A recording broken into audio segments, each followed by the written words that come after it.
Today we're going to be building LEGO Star Wars set 75415, the Kylo Ren helmet. This is part of the new Kylo Ren series sets that have been released in 2025. Haven't built a helmet in a while, so let's get started.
This is Lego Star Wars set 75415, the Kylo Ren helmet.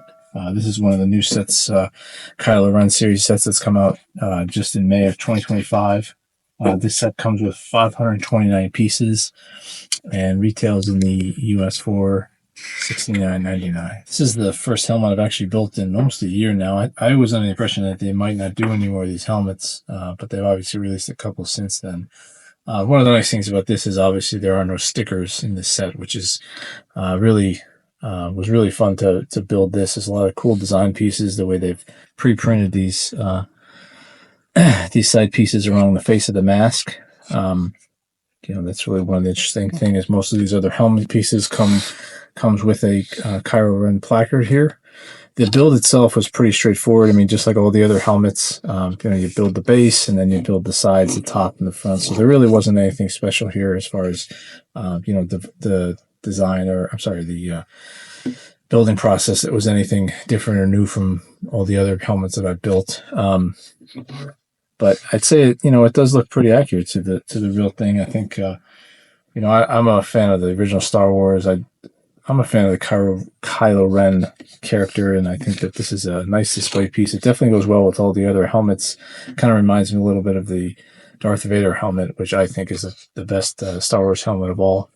Kind of has the back and the sides just like they designed it in the movie. But I mean, there's really not much else to really say. It's a Star Wars helmet. It's a good set, I think, for $69.99. It comes with just over 530, just about 530 pieces. I think it's definitely, if you're a helmet collector, you'll definitely enjoy it. It's probably a little overpriced. I see it's already on discount on some sites like Walmart or other sites, but, that's how helmets are. I think over time, they're not as popular, but I think as time goes on, especially some of the retired sets, some of these kind of go under the radar a little bit and people realize that they're more valuable down the road. So just quickly looking at the helmet here. The manual here. So this is the quick picture in the front here of the helmet. And then it just talks briefly here, from the episode 7, Dark Side. Talks about the helmet from the designer. That's it. There's 5 pages in this build. It was pretty straightforward. Nothing, this one I think it's a pretty nice helmet. Obviously, there's no stickers. Maybe it's a little overpriced at $70. So you probably see it on sale at some point for $55 or $60, or even later down the road somewhere, possibly on eBay. But it definitely goes along well with many of the other helmets that have been released. So if you're a Star Wars fan, a helmet collector, I definitely think you would enjoy this. So I hope you enjoyed this quick build. And if you did, again, I'd appreciate you clicking on like and subscribe. And once again, I appreciate your support and thanks for watching.